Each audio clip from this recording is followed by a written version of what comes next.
નમસ્કાર મિત્રો, તમે જ્યાં મંદિર જોઈ રહ્યા છો તે મંદિર ઉપર હજારો વર્ષો પહેલાં અલાઉદ્દીન ખિલજીએ મંદિર ઉપર હુમલો કરી મંદિરને જર્જરિત કર્યું હતું. અને આ જોઈને ધીમણનાગ મહારાજ કોપાયમાન થયા અને ભમરા ઉડાડ્યા. અલાઉદ્દીન ખિલજીની સેના આ ભમરાઓના ત્રાસથી ભાગવા લાગી. ત્યારે અલાઉદ્દીન ખિલજીને ખબર પડી કે આ ધીમણનાગ મહારાજ કોપાયમાન થયા છે અને ત્યારે ખિલજી પોતાની સેના લઈને અહીંયાથી ભાગી ગયો. અને ત્યાર પછી કોઈ દિવસ ખિલજીએ તો શું પણ કોઈ પણ મોગલ સામ્રાજ્યના રાજાએ આ મંદિર પર આક્રમણ કરવાનો વિચાર પણ નહોતો કર્યો. તો મિત્રો, આવો જાણીએ શ્રી ધીમણનાગ મહારાજના મંદિરનો ઇતિહાસ. શ્રી ધરણીધર ઢીમામાં આવેલ ધીમણનાગ મહારાજની કથા ઘણી પુરાણી અને અદ્ભુત છે. વિક્રમની પહેલી સદીમાં શ્રી વારાહપુરીના રાજગુરુ શ્રી ટેમણ મહાન નાગ ભક્ત હતા.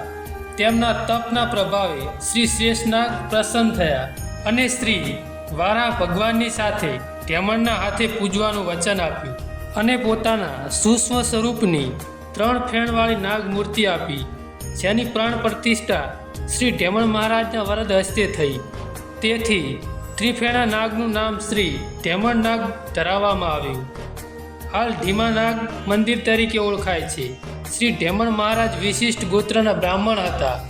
રાજના ગોર હોવાથી રાયગર તરીકે ઓળખાયા. આજે પણ વિશિષ્ટ ગોત્રના રાયગર બ્રાહ્મણો શ્રી ટેમણ નાગના પૂજારી છે.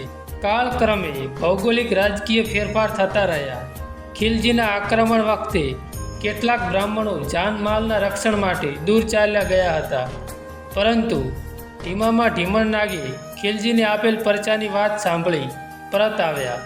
નવું ગામ વસાવ્યું અને તેનું નામ ભસ્માનગરીના બદલે ઢીમણનાગ નામ પરથી ઢીમા ગામ રાખવામાં આવ્યું. ભાદરવી પૂનમના દિવસે અહીં ઢીમામાં શ્રદ્ધાળુઓનું ઘોડાપુર ઉમટી પડે છે. ભાદરવી પૂનમના દિવસે ભક્તો દૂર દૂરથી પગપાળા ચાલીને દર્શન કરવા માટે આવતા હોય છે. અને કહેવાય છે કે આ ભક્તોમાંથી કોઈ મુસીબતમાં ફસાઈ જાય તો ઢીમણનાગ મહારાજ કોઈ પણ સ્વરૂપે આવીને પોતાના ભક્તની મદદ કરે છે, તેવી પણ એક લોકવાયકા પ્રચલિત છે. તો મિત્રો, આ હતો શ્રી ઢીમણનાગ મહારાજનો ઇતિહાસ.